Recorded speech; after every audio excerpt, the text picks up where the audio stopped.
like, I mean, I've had students that don't have desks. They're like, they don't have beds.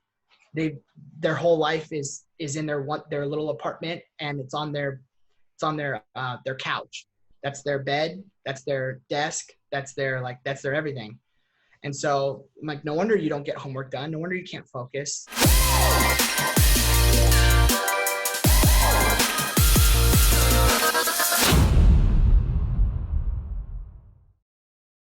What is up, guys? RLTK PHX podcast, Real Talk Phoenix, episode 30. So we made it 30 to the 30s. That's my age. We're 30 years old now. That wasn't a white supremacist sign. I was just like, too soon, bro. Yeah, sorry, my bad. I did that, and then I thought, whoa, someone's gonna like pause that and be like, these Real Talk guys. Sorry, keep going.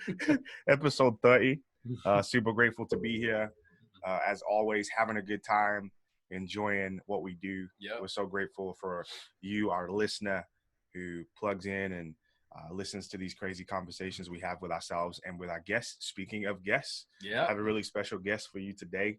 Finally got him on because we've been trying a couple weeks to get this thing locked in, and we finally got it. Thank you, COVID-19. He is a teacher, a high school teacher, and he's an esports fanatic. So we got a bunch to learn from him on all things Gen Z. So I'm super excited. So I'm going to introduce my pal, my homie, my buddy, my friend, Braden. What is up, bro? What's up, man? How's it going, guys? It's going good. By the way, I just want everyone to know that you have a Manchester United emblem in the back right there. I believe it's covered up by a Cardinals flag, though. Yeah, so. I'm not worried about the Cardinals. not worried about that. Real football on top of. Yo, you need to calm down with all that. You know hey. You know, just so everybody knows too, Dallas Cowboys gonna win the Super Bowl this year. You know what I'm saying? Yikes. Got us a good backup quarterback. Dak Prescott will franchise tag him. He knows he can't go nowhere. Prophesying over. We got CeeDee Lamb. Oh, yo, you know we coming, bro. You know what I'm saying? I don't know about that. Come on, bro. We playing the Cardinals this year. We're gonna smoke them. You know okay, that, right? I have a hard time to go to that LA game.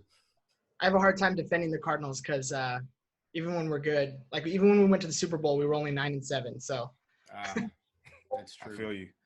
Hey, man. Dallas Cowboys all day. Triple D. Let's go. All right, man. Let me stop talking about football.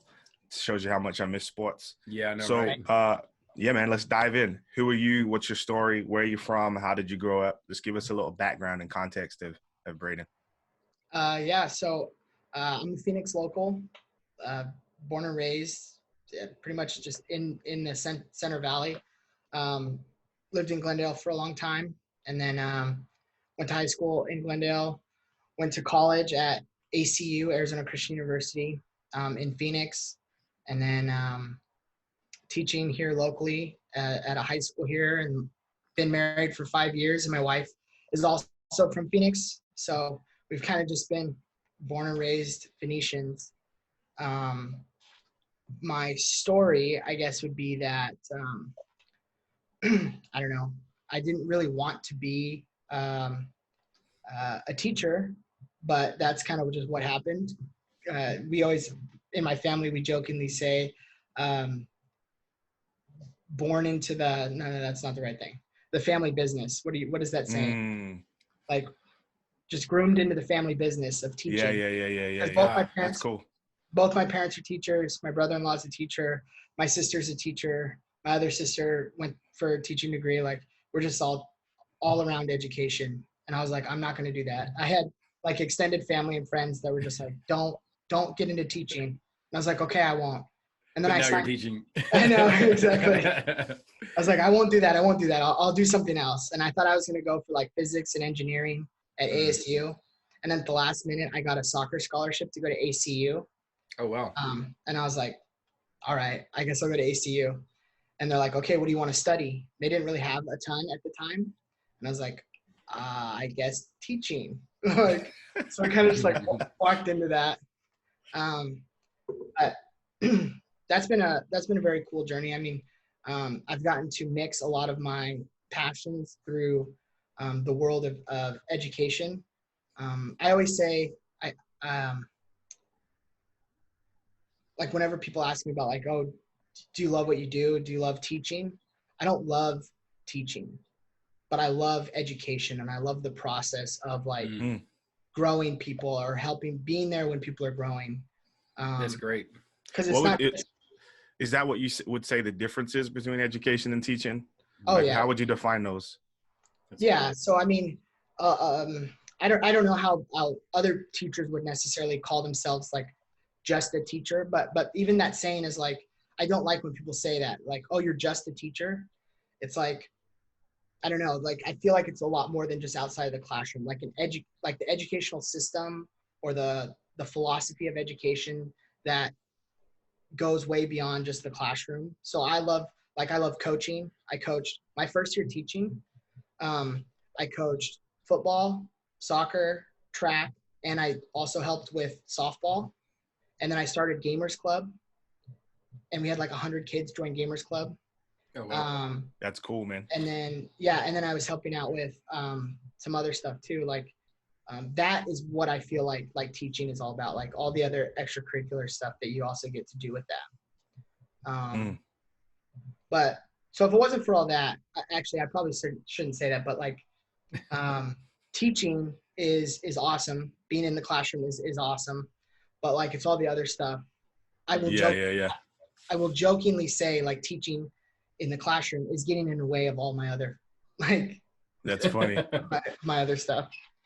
Wow. Yeah. So like the teaching in the classroom is perhaps like the thing that, for lack of better terminology, gets you in the door, right? And I'm sure you're good at it.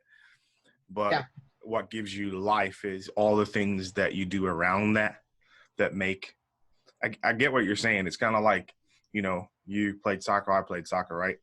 And so there are usually certain things about the sport that give you life and you're extremely passionate about. It may not necessarily be all of it, right? The whole process and everything that you have to do. Mm-hmm. It might be certain parts that you really enjoy. So, you know, some people hate the training, but then they love playing the games. Some people love training, you know what I'm saying? Some people love the process of getting in the gym and doing the workouts after and before, and, you know what I'm saying, the tactics and different things of that nature. So there are like parts to what it means to be an educator, like you said, that simply give you life more than other parts. Yeah. But those things that give you life give you enough energy to obviously stay in the game continuously, right? Yeah. That's pretty cool, man. And so obviously then we're jumping into what do you do now, which you've already kind of told us. And so as I kind of think about that, help me understand, like, so what's like being in the classroom in 2020, right?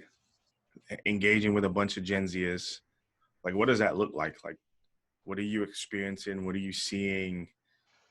Like, what are the challenges that you're seeing? What are the really cool things that you're seeing that are inspiring you?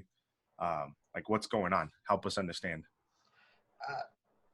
Yeah, so I teach freshmen mostly. So, and their freshman year is usually like a lot of growth and transition from like being told everything, what to do and how to do it, to kind of like growing up and like realizing like you have to take charge of your own educational experience in life and social interactions and everything. So that's kind of usually my first interaction, but really where I see a lot of like the Gen Z struggles is with the ones that I'm coaching, like the juniors and seniors, and they're trying to figure out job stuff. They're trying to figure out family dynamics. They're trying to figure out, and I can only see it through a small lens or scope of like, I don't know, like we'll be talking about like, hey, why did you miss practice? Oh, I was blah, blah, blah, blah, blah, doing this, and this. And I'm just thinking to myself, I'm like, when I was in high school, which wasn't even that long ago, I graduated in 2010. Well, I guess other people would say that that's a long time ago, but like, I graduated in 96. That's a long time ago. But like, to me, even just 10 years ago, and I went to a school in the same district that I currently teach. But we didn't have the excuse of missing practice because, I had to work because my parents got laid off. Wow. Like, I mean, as a coach now, what do you even say to that? Okay, go run a lap thanks for being here today. Like, wow.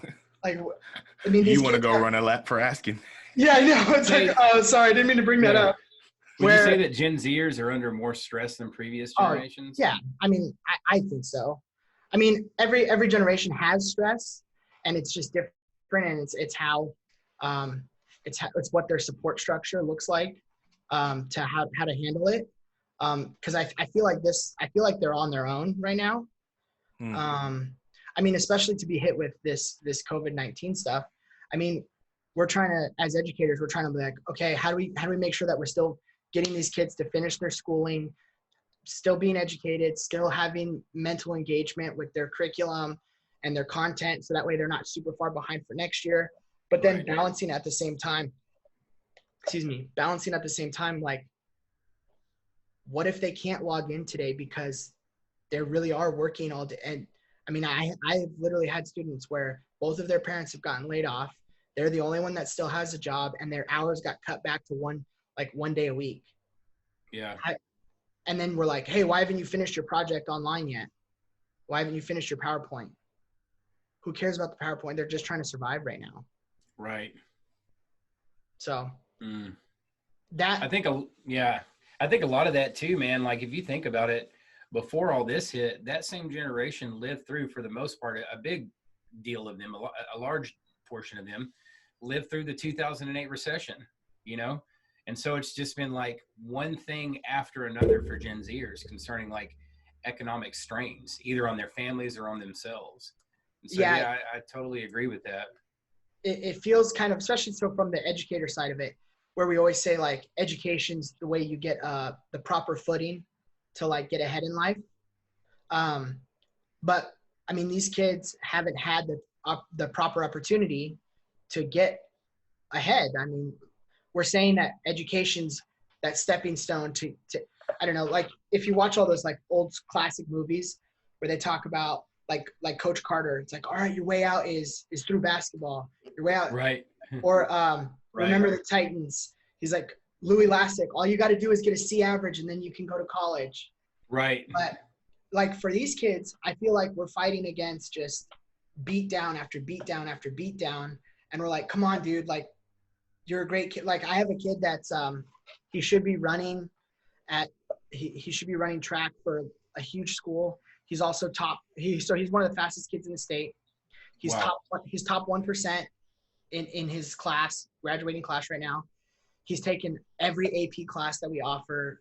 Like he's absolute stud bucket, but like he's still falling behind these other kids that have just better opportunities, that haven't had to like fight through as much adversity as he has had to. Do you see that motivating him or discouraging him? For him, he's just, I mean, he's fighting against it the best he can, and he's still going to be super successful. He's going to be awesome. Exactly. But like, he's not coming from a 2-parent family. He's not coming from a well-educated family. He's not coming from even like a support network of like even just like health checkups. I mean, he's having health check, like he's healthy, but it's not like I don't know. He doesn't have the same care that many other kids would get in their family environment. Yeah. And so maybe my version of Gen Z is a little bit skewed because of the population that I work with. Right. But I kind of still see that consistency across the board where it's like they're fighting against these like it's like trying to get out to sea and you just keep getting hit by these waves. It's like, yeah, eventually they'll get out there, but it's like, how much easier would it have been if somebody would have like people jumping off the dock after the waves versus somebody that had to start on the sand and like fight through the waves. And how much time have they lost in that process? Exactly. Yeah. Man, that's good, bro. And yeah, I think that's important for our listeners to understand, right? You work with a specific population of students, teens that come from more challenging backgrounds than others, right? So obviously I think a safe or a good way to define it would probably be more inner city, right? Is that fair? Yeah. So in more inner city kids, not living in the suburbs, and don't have the same access to opportunities. And I think that's like, I think that's also important, because I think a lot of times what can happen is, because we live in America, right, we can assume that everybody has the same access to opportunities. And it's just this matter of kids, and people for that matter, pulling themselves up by their own bootstraps, making good decisions. And then if they do that, they'll be successful. And what you're basically saying is like, I'm seeing kids do that and not be successful, or not get there as quickly as somebody else would, right? Or not as successful. Yeah. And I think that's important for people to understand, because I think a lot of people can assume that if kid in said school does the same as kid in the inner city does the same as kid in the suburbs, you know what I'm saying, then they're going to have the same outcome, not taking into consideration the environment that both of them are attempting to come out of, right? And so I do think that when you're in that certain space, right, the inner city, and there's all those different types of challenges, if you do make it out, and I say if you do make it out, because, you know, I had a lot of friends who either come from that space or moved out of that space into the suburbs like their parents did, to try and find a better life. And the inner city followed most of us into the suburbs, just to be honest. That's true. And that's the way it happened in England anyways. Right. And so as one of those people that made it out, I feel like because I did, A, I'm very fortunate because I'm one of very few, and B, it taught me some unique skills that have allowed me to essentially really press on in life and be somewhat successful in the things that I'm doing now. You know what I'm saying? But I can't say that like, yo, if both my parents were together and both my parents had money and my dad was able to do this and my mom was able to do that, I wouldn't have been more successful. You know what I mean? It's just, it's interesting to think about for sure. Man, it's heavy, bro. It just hits me heavy. You know what I'm saying? Like you're talking about this kid who is doing everything he can, is getting good grades, is a phenomenal track athlete, and he's probably not going to get the same opportunities as somebody else. Right. It's just like, people need to recognize that, man, and understand that. Yeah. For real. Yeah. Go ahead. It's funny because it's like, so our school we would be considered, I don't know, inner city, but like all of Phoenix is like so sporadic. Yeah, it's true. It's true. But so our school is like 75% plus free and reduced lunch, which means like low socioeconomics, but it's still an A-rated school. And all the schools around us are not our feeder schools are not A-rated schools. So it's like, it's still a really good school. And I love being there because we do a lot of great things. Our district has one of the most awesome AP programs in the country. Actually, we got the national award for the AP District of the Year a few years ago. Nice. Wow. But so it's like, we're trying to get these kids the best advantage that they can. But it's crazy. It's like, I want to adopt a lot of these kids. Like, right. I want to just take them out of their, I'm like, man, you guys could have the best life ever if you would just get out of your own little your home little situation. Like we had a kid a few years ago. It was like, he was like, okay, I'm going into the military the day I turn 18, like I ship out. But like, it was like 3 months before that it was just like struggling at home, struggling with work, like not having money. And we're like, dude, he only has to survive for 3 months, and then he'll get out and set his own life up for like success, and he'll get to like do all this amazing stuff. But it was like for 3 months, we couldn't figure out how to like get his family to not just like make his life miserable. And I'm like, how unfair is that? A 17-year-old about to be 18, like doesn't have that, like that like launch into adulthood. Yeah. And he was trying to do the right stuff. He was like, he's finishing school. He was signing up for the military. Like he was like ready to go. Yeah.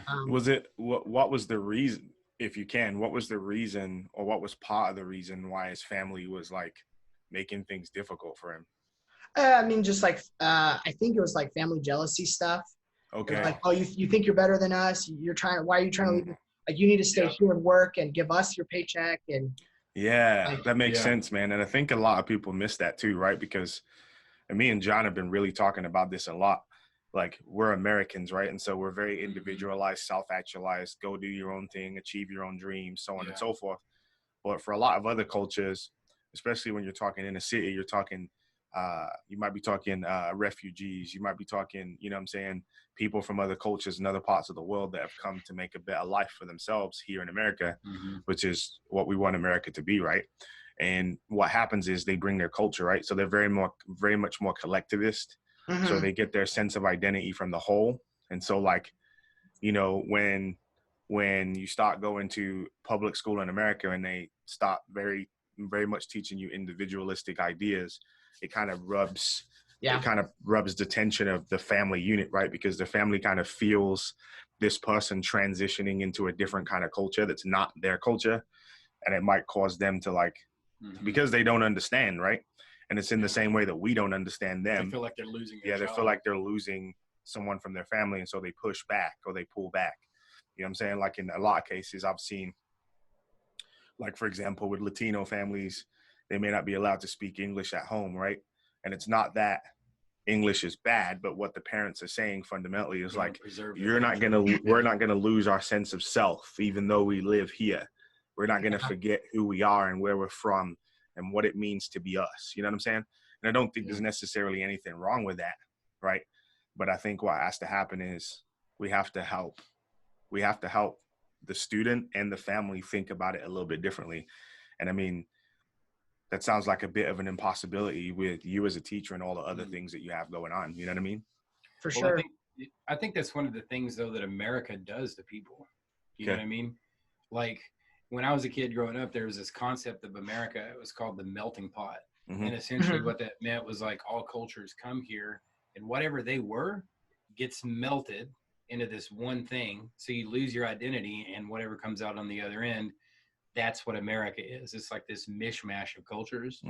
Whereas I've heard now in some sociological circles that they're using this phrase called the salad bowl. So like when you look at a mix, they don't actually mix. Yeah, because in a mix, you know, in a melting pot, everything, the identity gets lost. But in a salad bowl, you can see the tomato, you can see the lettuce, you can see the onion, you can see all the little parts. It's still a whole, but the identity is more preserved. And so I think that we're kind of coming into that new era, if you will, where identity is like a real thing that you don't have to be superior to have one, but we celebrate everyone's, if that makes sense. It's good. That's good, man. I was going to say, kind of along the lines of the culture thing, we had I know I keep doing anecdotal stories, but they're just, I mean, they're helpful. They're what stick out to me. But we had a girl, she was what is it called?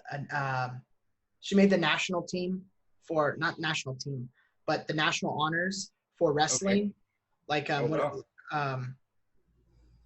like if you get first team all region, but like for the national level. Yeah, that's cool. What is it called? Dang it, whatever. But I know what you're talking about. I can't think of the term. She was just like an amazing, phenomenal wrestler. And a school here in Arizona wanted to recruit her to wrestle.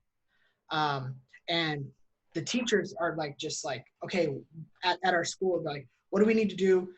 Like, let's pay the application fee. Let's get her like a physical. Let's do all these things for this girl and let's help her. But like the thing that we were running into was there was like a green card issue where like her family was from, I don't remember, but the date of birth had been messed up, and the mom never like finished applying, like filling out like the update for it and all this like weird stuff. And so we hired a lawyer. The teachers came together and we hired a lawyer. Like, that's awesome. To look at this. But like and like think about had they not had these teachers. Like what this kid is trying to do the right thing. She's trying to like, the school wants her. This university wants her real bad. But they can't take her if like all of her stuff is messed up. And so we're just trying, like these kids are doing the right thing. She's a beast at wrestling. She got good grades, like, and then they're running into roadblocks. So that was just another one. And then the mom just took off, left back to her home country, and was just like, okay, well, you're 18 now, so like you got this. Yep. Like, go figure it out. See ya. It's like, dang, we're just like, no, that's not, we need a little bit more, we needed more support there before sending her off into adulthood. But I was going to say, the other thing that you guys reminded me of was there are a lot of different cultures coming into, especially high school, because elementary school, you can kind of get away with a lot of parents still kind of rule they trump everything. Like, if a parent doesn't want their kid to do whatever, a parent complaint is all it takes to get that kid out of whatever. Yeah. Once you get into high school, it's a little bit more of like, no, like, your kid actually does have to do homework. Your kid actually does have to take PE. Like, you have to get a PE credit. You have to get an art credit. You have to get a certain amount of math credits. Like, you're not allowed. Well, my kid doesn't like math. Bummer. Like, sorry, you're going to still have to take math unless you go to a different school, and then you can, I don't know, do whatever you want. But the thing that we've been trying to figure out is, how do we get parents on board? How do we get families that maybe aren't from an educational background or like an American school background? How do we get them on board for, hey, here's what's best for your child, because here's how the system's laid out, and here's how we're going to get them through the educational system. Because a lot of parents, they want, well, I want my kid to work. I understand you want them to work as soon as possible, like maybe even at 14, working in the family business or whatever. But is that going to set them up for long-term success? We don't know. But what I can tell you is, if they don't finish high school, it's going to be a lot worse for them to go out and get a higher paying job later on. Well, they're making good money at 14. Yeah, as a 14-year-old, any dollars are, it's a good paycheck, right? Right. But like, so we almost wanted to start like a school for school. Like, it's like teaching families about school and the system that like why is it important to have a space to do homework and not sitting on the couch in front of the TV? Yeah. Well, my kid, my kid tries to do his homework. It takes him 5 hours to do his homework. It should not take anybody 5 hours to do high school homework. Like, no teacher that I know of is giving out 5 hours of homework.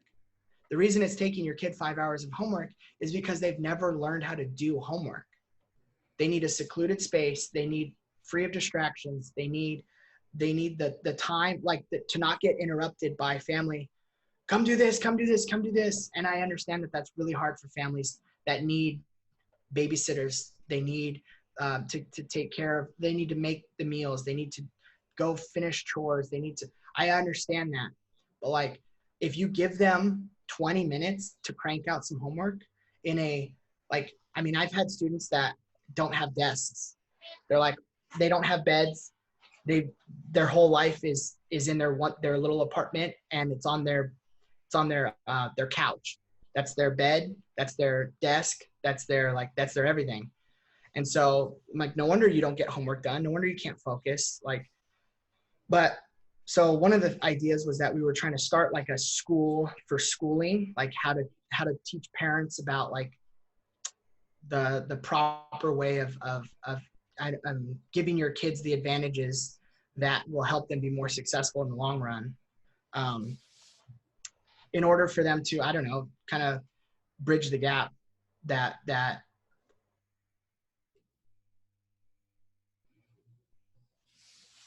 think we lost him. Was that us or him?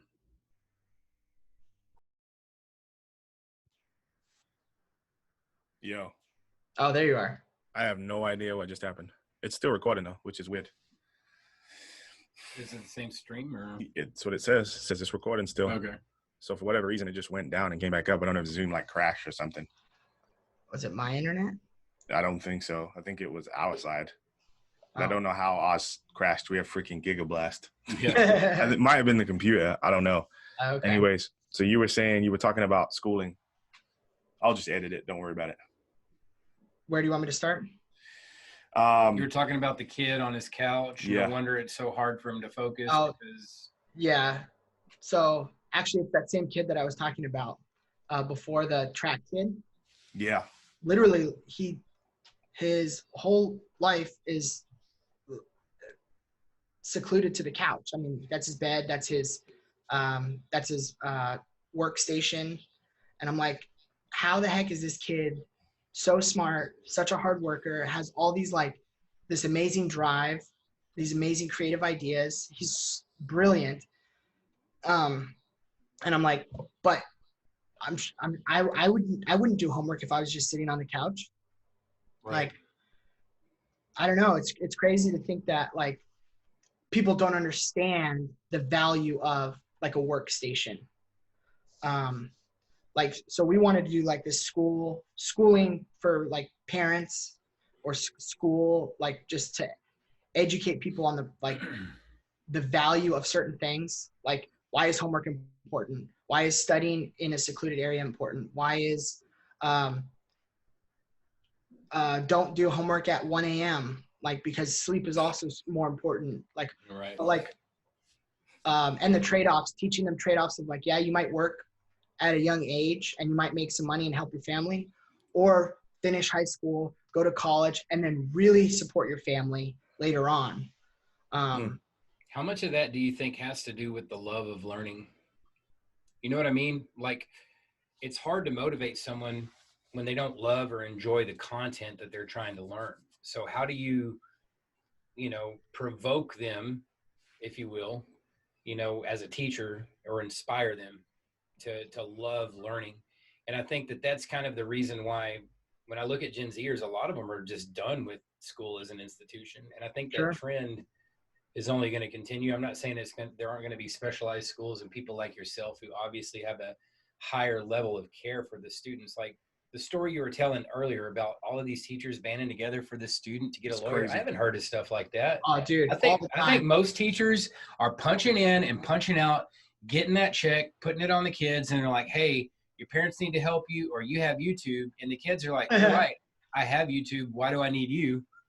And I don't have to. I can get on YouTube, learn a skill. I can stream, games or, whatever it is, and I can monetize myself. And so I think that there's this, like, especially as knowledge commerce continues to grow. You were talking about earlier, there was a person who's doing some stuff with streaming. I guess as an educator, my question would be like, how do you balance that love for learning and helping to nourish young minds, but also like realizing the trends in culture, almost like saying, well, if I'm taking this kid and I'm teaching them institutionalism, I'm almost like keeping them back from progress. It's like, how do you manage that tension as an educator? Yeah, no, that's a great question, because I don't know. I guess maybe you have like the old guard versus the new guard, of where the old guard is like, I'm a science teacher and I'm going to teach you science because I love science. Like, you're going to love science. Like, that's all. And that's all I get paid to do is teach science. I'm not getting paid to also care about your feelings and care about right.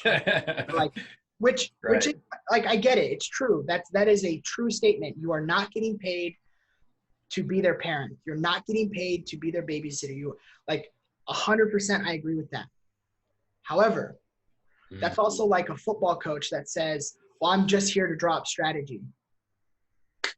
Sure, maybe, but you're not going to get the most out of your players. You're not going to win the championship like that. Right. So then there's this new guard that comes in and maybe they're too emotional. Maybe they're too, I mean, because I would say that's a good point, man. Because I would say that there's in elementary school, and people are going to hate me for this, but I would say that elementary school has gone overboard with the care. And they've kind of What do you mean by that? So the elementary school teachers have they've backed themselves into a corner because they've realized they needed to step in and fill a gap of care. They needed to fill the gap of care that was missing. So elementary school teachers now, like, it started maybe as like just a nice gesture, like, hey, come into my classroom and eat breakfast. I'll make sure I have granola bars. Well, now it's mandatory for a lot of elementary schools. The students have to be in their classroom before the school. Like, so teachers have to be in their classroom overseeing who is eating breakfast. Then at lunch, you have to make sure, so then teachers are out on lunch duty and they're not getting paid for it. But so now a gesture becomes a responsibility. Exactly. And then after school duty, that they have to make sure that the kids get off campus, because now they have to make sure that, like, the kids aren't just walking off campus. They're not just leaving. They're not just going with random strangers aren't picking up kids, because we live in an awful world now where strangers are trying to abduct kids from school. Like, so teachers have had to step in, and they're security guards, they're nurses, they're parents, they're caregivers. They're stepping into these roles.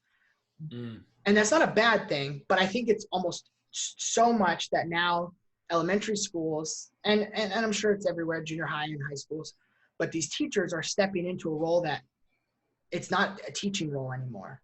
It's, you're part psychologist, you're part, like, you're a special ed teacher, you're a math content specialist, you're also the gym coach, you're also the esports coach, you're also the student council sponsor, and you're also supposed to know how to effectively teach multiple different levels in the same, like, you're supposed to be able to do all of these things. And then on top of that, they also want you to be the security guard. Did I already say that one? But yeah, like that's a great point. And it's like, and it's a good thing because we want to care for these kids, but you're almost overdoing it to where you miss out on the teaching side of it. So why does that change in high school? I don't know if it necessarily does change like that mentality, but like, we don't have to sit there and watch them eat breakfast. We offer breakfast, right. But we don't have to. So, and then and then you do get paid if you do want to be the football coach. So like, yes, you're going to dedicate yourself time to do that, but you're also going to get a stipend to be the football coach. And then in high school, there's also tryouts. So it's like, you're only, instead of taking on every single kid that wants to do the sport, like, so you have smaller numbers, and not saying that high school is like better, but it's just different. It's also just a different, just the progression. Yeah, that makes a lot of sense, man. But that, the kids don't get that care in high school because they don't want it. You know, I think about when I was a kid, my mom used to drop me off at the movies. But then when I got into freshman year of high school, I'm like, yo, drop me off around the corner.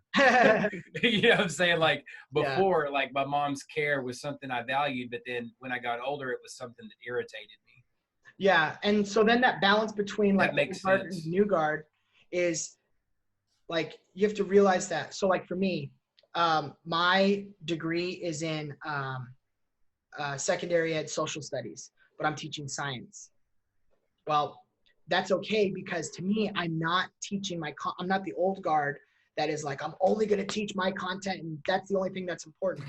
But I'm not also going to go overboard and be like just emotional and just being worried about like, hey, let's just make it through the day today. It's kind of, I'm trying to find that balance between like, yes, I'm teaching you science, but really what I'm trying to do is I'm just trying to teach you. I'm just trying to kind of inspire that love of learning. And I even tell the kids a lot of times, I'm like, hey, I get it. You don't want to do anything with science. That's fine. However, science is a foundational like skill that is cross-curricular, cross-content. And like, you will do better in life if you understand just some basics of how the world works. Like why certain things happen, cause and effect. Like, and so just kind of like, hey, power through. You're not going to always do everything that you love. But it will open doors to other things that you do love. It sounds a lot more like coaching than teaching. Yeah. I mean, or a combination, you know, I guess coaching and teaching are very similar. But I think about that with Jordan. Like I wasn't working out for quite some time, and I had a goal that I wanted to get to, but I didn't want to work out to get there. You know what I mean? So it took a fair bit of like him explaining, well, this is why you do this. And you do this and this will affect this. Like certain workouts I wouldn't want to do because of the pain involved, you know? That makes a lot of sense, man. That's good. So, big question. In your mind, what is the future of education in America look like? What do you see? Where do you think it's going and why?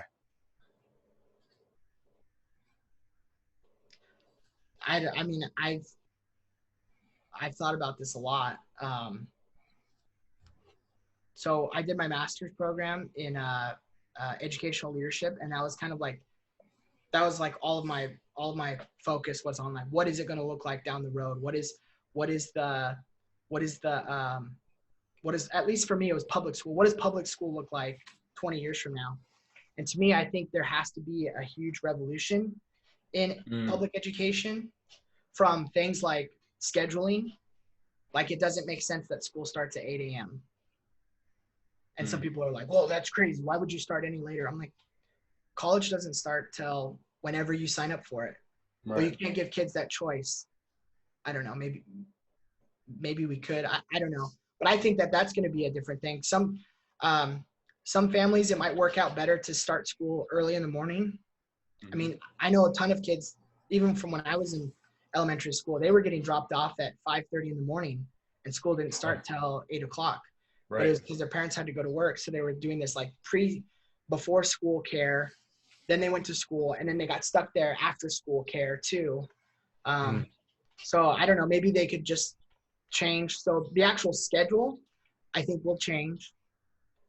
The actual school year, calendar year, will change because we're on like some farming schedule that doesn't make sense. Yeah. But, I mean, seriously, no, we're on a farming schedule for school that was established when everybody was farming. Yeah, an agrarian economy. Yeah. So post COVID-19, basically, you're seeing people are going to reevaluate the way that we organize, the way that we schedule, all of that kind of stuff. That's pretty insightful. Potentially, yeah. I mean, I think a lot of people realized how quickly we are able to make decisions. Turn on a dime. I know our district, we're like, oh, we'll never do like fully online. And then schools are shut down. The next week, we're like, okay, kids, come pick up a computer if you need one. And it was like, we just made it work. And I think a lot of districts realized nationwide that they're like, we can make anything work. It's not ideal necessarily. It's not the ideal situation for a student that maybe doesn't even have the internet at home. Because then the whole thing about public school is about equity. We're trying to make things as equitable as possible. Well, is it equitable that you're forcing this kid to do online school when they purposely did not sign up for online school? They wanted in-person school. So they wanted that connection to instructors. They wanted the opportunities that public school offers. Then they might not have internet at home. And if they do, is it being eaten up because of other reasons? All the parents are doing their work from home too. So the bandwidth is, I mean, we've got like 9 people online at our house. And like you said, we have Gigablast. We have 3 students basically. Yeah, we can have anywhere from like 15 to 20 devices at the same time. Doing school, working remote. We're recording a podcast right now. Yeah, and that's a good point, man. So just because we can do something, is that the ideal situation? I don't know, probably not. But it does get us thinking about the idea of like, well, is school going to be different? Is there going to be like smaller class sizes, which I think would be amazing. Some people say it doesn't really matter. And there's science to back up both. But if we're forced to do small class sizes, how do we do that in a way that like we still have a large population that we're trying to serve.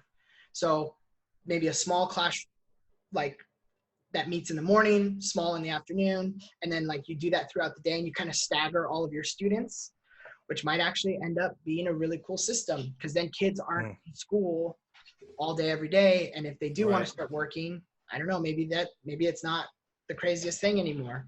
But where do they go? Where do they go if they're not, like the kids who do come to school? Do they just hang out on campus until the afternoon? Yeah, that's the other part is if school is become more like college campuses. Yeah, I don't know, because that's the dangerous thing is like if school is their safe zone. Exactly, it is for many students. For sure. Yeah, I don't know. That's tough. It was for me. I grew up in a very abusive, very hostile environment when I was a teenager. And what got me free, like you were saying, what got me free from my family environment and what got me the opportunities was school. And the people that mentored me and spoke into my life and made me the man that I am today were the people who poured into my life when I was a young man. One of the really most influential figures in my life, I ended up graduating from alternative school because I got kicked out of high school because I just got into fights all the time. I was doing all kinds of rambunctious stuff. I went to this high school for like basically pregnant girls and dropouts.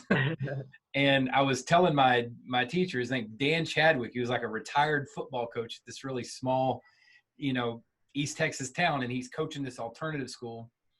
And I'm in trouble one day because I had caught fire in like the home ec room, like caught some paper towels on fire in the room. And, I'm sitting across from him and I'm listening to him. I'm in trouble again. And he's talking and I'm saying while he's talking, I know. He slams his hand down on the desk, gets my attention. He goes, no, you don't know.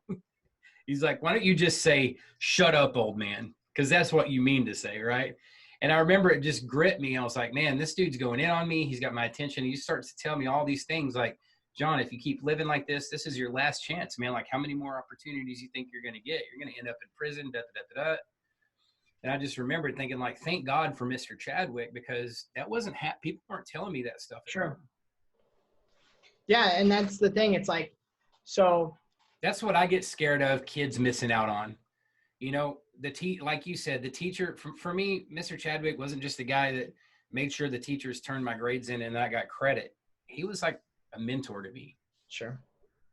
But that's hard. So I love the idea of kids getting mentors. Like, that was what changed my whole life in college, was I finally got plugged into a mentor for the first time, like a real mentor. Mm-hmm. But like, I kind of had some in high school a little bit, but like, that's really hard to do especially as a public educator. And you have 165 to 200 students throughout the day that you see, plus other students. Like if I'm coaching or whatever, then I'm interacting with 250 plus students a day. And again, it's not in our job description. We weren't hired to be a mentor. Yeah. So like you're asking teachers to take on a role that they weren't necessarily trained for, right. And you're like, well, they just need to do it because that's why you get into teaching, is to change lives. You're right. Like, hopefully a lot of teachers do just do that. But like, that is a very difficult, challenging role to step into. Cause like, think about that. Had you been a different student with a different like background and he slams the table, my parents are offended and coming up. Or you actually lash out and punch him, and then, like, who knows? Like, I don't know. Like, man, so that's a great point. I don't know. It's a very difficult thing to say that, like, well, teachers just need to be mentors. I think they do. I think they all need to mentor students. But it's I never thought about the burden that places on the educator. I just always assumed that was the thing. If you're teaching, that's what you care about. Sure. Well, it is. I mean, but then, like you're saying, it's just too much for anybody. Yeah, think about, dang it, I just took it down. There's like I don't know, there's just like you're fighting a losing battle, and you have to be okay with that.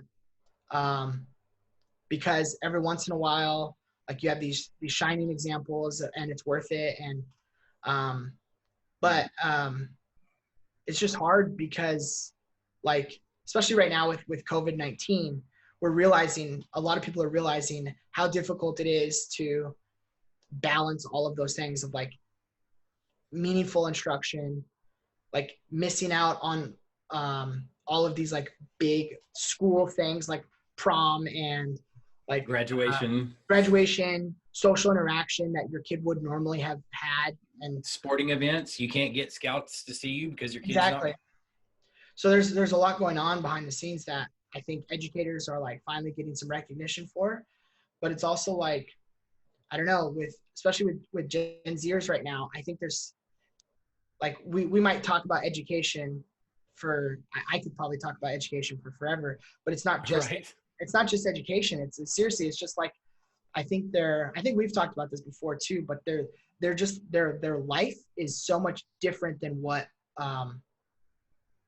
we would consider, like, I don't know. Their normal is a lot different than what we would have considered normal. Right. And like, even for me to mentor them, like I said, I graduated in 2010, but like the stuff that they're going through now, like I went through stuff, and I know, Jordan, you said that you went through stuff, but it's like, it's just different stuff. How do you connect with them on that? And especially, how do you connect with them on that if you're just a public educator? Right. Like, I don't know how to get other educators on board for any of that. It's like they're going through crazy stuff right now. They probably just need to see real counselors. Man, that's good. I don't know. It's wild. And even that's a problem in the public education system, right? Yeah. So like, you need like tons of counselors on one campus, especially when you've got thousands of kids, right? Dude, tons.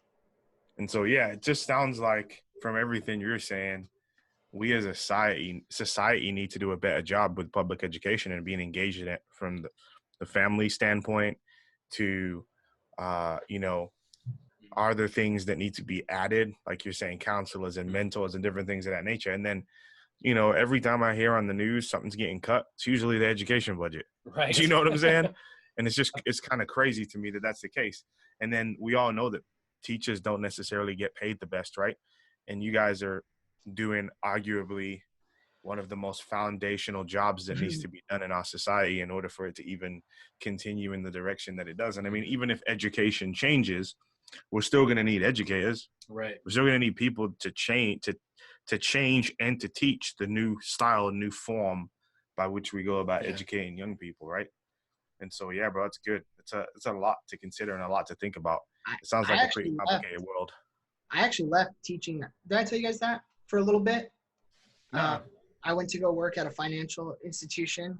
Got my license, I remember that. And wanted, because I was like, this is crazy. I was like, teachers don't make enough money. I was like, I never should have gone into teaching anyway. So me and my buddy, we started a video game company, or a gaming and events company.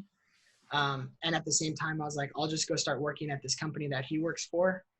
And then I was like a few months in, and I was like, nah, I was like, I think my skills and resources will better be used in the realm of education. But like, I had to get over that fact. I was like, I'm not going to make money teaching, because even so, like, I'm not sad about how much we make as a teacher. I think it's great that like, yes, we should probably get paid more, but we're not starving necessarily. At least in my district, we're very well compensated comparative. I know some teachers that are just getting toasted by their districts, where their districts just don't have funding. But it was like, I finally got to a point that I was like, I'm doing this, like with a bigger goal in mind. And I think it was mostly just that coaching realm, like, really hit me, of like, I really want to influence people, and I think this is how I could do it better. Mm-hmm. That's good. What would you say to people like yourself then, influencers in that space, teachers, coaches? What things have you learned that may be helpful? Like, say somebody's brand new high school teacher, first day on the job, brand new coach. You know what I'm saying? Like, what things would you pass on to them that would be helpful for them to really be successful at influencing Gen Z? Self-care first. So, because teaching is like we said, there's that whole gambit of things that you have to be able to do as a teacher. And if you try to do all those things all the time, and you're like, well, it's for the kids, you're going to create burnout, which is what I did. That's why I left for a little bit. I felt like I got burned out from just coaching everything, doing everything, and be like, well, but it's for the kids. And so if a teacher, especially anybody that's trying to take care of GenZers or mentoring anybody, like, I think the biggest thing is you have to have some self-care. You guys, I think I told you the story of the starving baker last time we hung out. Where it's like, this baker is the only baker in the city, the only food supply in the starving city, and he just keeps baking 24/7, but he burns out, and he literally dies from not feeding himself. Wow. Because he wanted to stay open 24/7 and feed the whole city. Well, what's better for the city? He should have closed down for a little bit, fed himself, taken some time for self-care. Then he could have reopened his store and then kept feeding people. But now he's dead, and there's nobody else that can feed. So it's like the same thing for if you're trying to mentor, if you're trying to coach, if you're trying to teach, if you're trying to make a difference, I think that's probably like the first thing is get connected to a group or person or a mentor for yourself. That I think educators feel very lonely because you're in your classroom by yourself all day. And when I say by yourself, you're like, well, no, but you have full classroom. No, but it's not like, yes, you're having interactions, but you still feel very lonely. Well, you have a teacher right next door. Yeah, but they're dealing with their own stuff too. You don't have somebody that like, it's not like it's not like a regular coworker. You still feel very isolated and still feel very lonely as an educator. So I think it'd be good for them to get plugged in with a group or friends or somebody that you can just talk to. That's good, man. Yeah. That's good. What would you say to them in terms of interacting with the students? Like, what tips would you give them for that? So, I don't know. You're not going to connect with every student ever. Just like, I don't know. No church small group has ever connected with every student, no matter how fun their activities are. No, I don't know why I can't think of other examples. No coach has connected with every single one of his football players. Right. Or like, so you're not going to connect with everybody. And that's okay. That shouldn't be the goal, is to be connected with everybody. But make yourself open and be honest enough that if there is a student that wants to connect, you're willing and able to connect. That's good. I heard someone say before, like, there's a no face and a yes face. That you should evaluate your face. Does my face say yes or no when you look at it? And just being conscious. The first thing anyone knows when they meet you before you say a word is your face. And you see a lot of people, so they're not conscientious of how their face looks, especially if you're an educator dealing with young people. Yeah. And so I've always felt like that was like a really helpful thing. Just wear a smile, Yeah. But it's hard to smile when you're in pain, but. Yeah. I actually led a PD session, professional development, where we talked about the impact of a smile. There was actually a study that came out a long time ago about, it was about suicide and people like that were diverted away from suicide. And so some of them had talked about, it was something as little as like a stranger saying hi on the street. Wow. And it's like the same thing in the school world, where it's like this person, the student might have a rough go of it. And you're like, well, it's only 8 o'clock in the morning. Yeah, but they might have been having the worst day of their life from 4 a.m. till 8 a.m. And then if the first thing that they see in the morning is you being like, why are you late to school? Let's go, get in your seat. Like, you just escalated their already terrible day. Whereas a smile could have elevated it in a way that like, nobody smiled at me today. Nobody's even said hi to me today. Well, it communicates care, If you're intentional about smiling, it's a choice you made. I remember when I was working at DCS, I went through this child sex abuse training, and they were talking about what are some of the traumas that kids experience and how they like relive trauma. And they were telling this story about how this girl, her dad would drop her off at school every day, and mom went to work earlier. And what would happen between the time when mom worked and they went to school was every day he'd just routinely sexually abuse her. So imagine you get dropped off every day from school and you just got sexually abused. Yeah. And it's like someone smiles at you, that's gonna, who knows what kind of can of worms that might open, but that's the reality. And I think that that's why we say that schools and educators, it's much more than an institution and a place that, to make money. It's a place where souls are being touched, lives are being changed, where you can really reach a kid. And, to put that on teachers and educators who aren't equipped, who have their own things going on. I mean, it's kind of a tinderbox if you think about it. For sure. And that's the thing. It's like, so I definitely believe that it's important that teachers do the emotional side of things.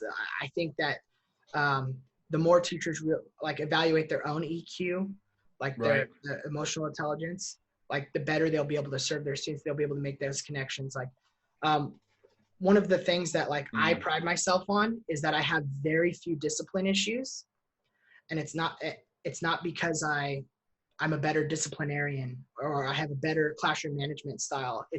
But I think the kids really respond to care and understand. Man, that's great. But how are you able to communicate that care? Like, what are the things you're doing? Just the smiles and the conversations? I don't know. You just care. Yeah. You know what I mean? So I think I just really try to upfront establish that, like, I don't know. I try to do the balance of like, okay, guys, you're here to learn. You're in my class from 8 a.m. till 9 a.m. because our classes are 55 minutes. I get it. You're in my class for 55 minutes and we're here to learn. At the same time, you're going to have a good time. I can promise you that. You're going to love my class, but you're not going to screw around. I was like, because if you screw around, you don't get fun, Mr. Sparks. You get grumpy, Mr. Sparks. I promise you, you want fun, Mr. Sparks. Like, I want to be myself around you guys. Don't make me be somebody you don't like that. Man, that's great.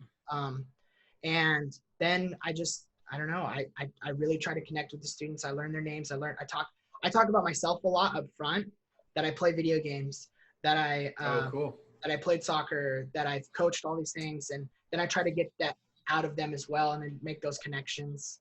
Are there any stories when you think about it, like one student in particular where you did this and this was the result, like it was a great outcome and you thought later, like, man, all I did was this, but it communicated something like in your care? Anything off the top of your head? Or is it just pretty much a general? I don't know. There's one story that comes to mind that's not like he wasn't one of my students, but he was a troublemaker student that I knew of. And he was riding a skateboard on campus one time. And most of the time teachers would probably just yell at him, "Get off your skateboard. What did you give me that skateboard?"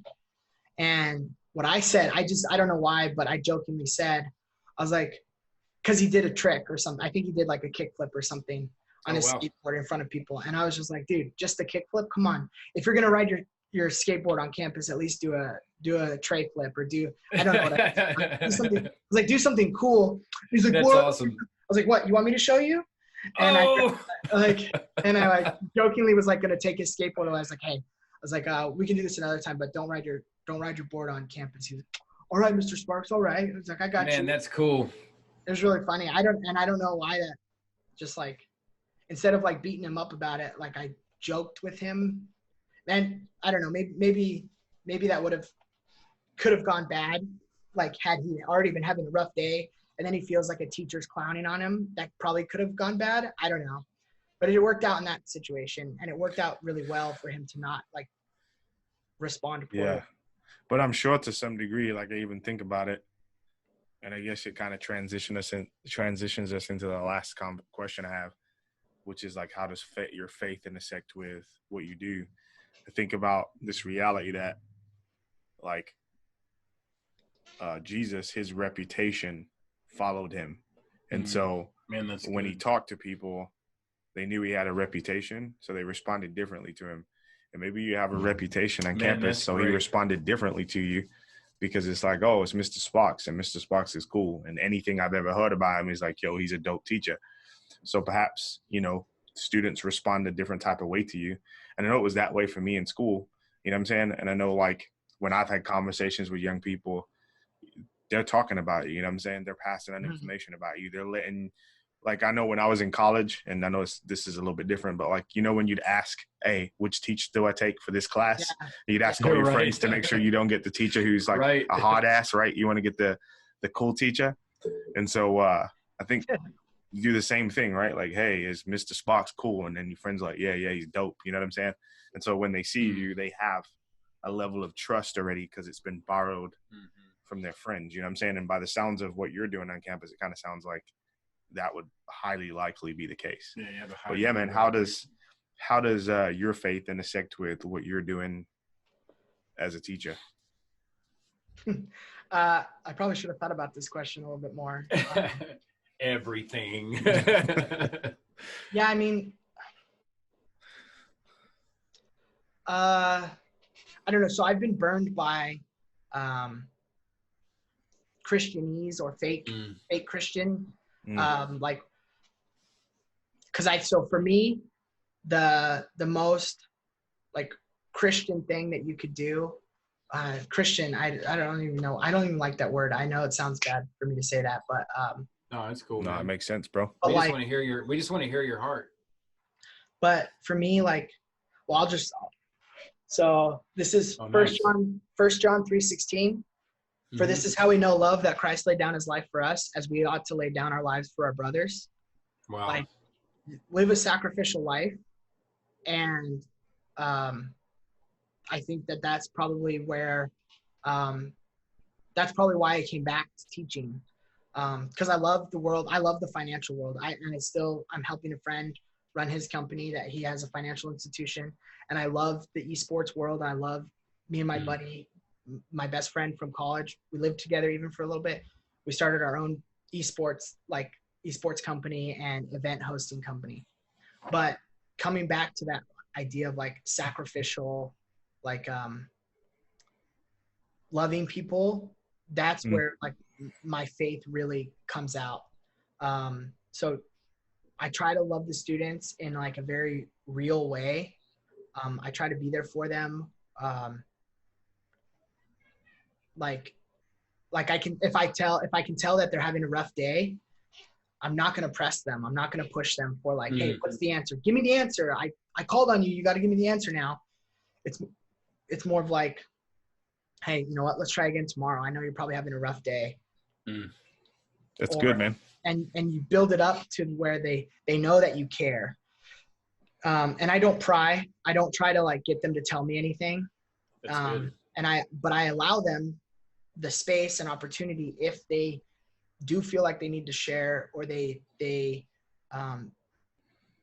just need somebody fighting in their corner. Like when you said you hadn't heard of any teachers that like go to bat for their students, like it happens all the time at the school that I'm at. Like the teachers step up all the time. They pay for kids' prom tickets. They pay for kids. They pay for their prom dresses. They pay for, like, we're going to fly out, or not fly out. We're going to drive out with one of the students that he's looking at a university to go run track at. We're going to drive him and his family out there so they can get that opportunity that they wouldn't normally have. And I think that like cool, over time, like really like establishes like that sacrificial love, like you were talking about. Yeah. Like they realize that you're not just doing it because it costs us something. It costs the teachers something, obviously, financially and time and effort. And we have our own families. Like there's so many teachers that have given up weekends or like just crazy amounts of time to help the kids. And it really, really makes a difference. Whether they're Christians or not, a lot of teachers are very sacrificial. So to me, I'm like, if regular teachers that aren't Christians are going to sacrifice time and effort and love these kids really well, how much more should I do it knowing that like Jesus saved my life and could potentially save their lives if they just have that connection and know that Jesus is real to them. But it has to be made real to the kids that there's somebody that cares about them and loves them. And like, then they can see where it emanates from. It's good, bro. Thank you. Yeah. I really appreciate that. Thank you for sharing all that stuff you did with us today. It's a lot. It's a lot to process and think about, like the complexity of the education system, the complexity of what it means to be a teacher, the reality that like you said, you're fighting a losing battle to some degree, right? Like, for sure, you know that everything you're doing is not always going to turn out the way that you want it to, and yet to stay in it, to keep working, to keep fighting. Yeah. That's super commendable, bro. So just thank you for doing what you do. Yeah, man. Grateful to know you, man. And next time we'll have to talk a bunch about esports. Yeah. Because we didn't even tap into that world. A little bit, just a tiny bit. All right. Well, that is episode 30 in the books, episode 30. RLTKPHX. Find us on Facebook, LinkedIn, Twitter, YouTube, Instagram at RLTKPHX. This is the beginning of the conversation, not the end. Hopefully this was helpful for you. If it was, share it with somebody. If you got questions, hit us up. We'd love to talk more and converse with you and just dialogue. We love you guys. We will see you again soon or talk to you again soon. Peace.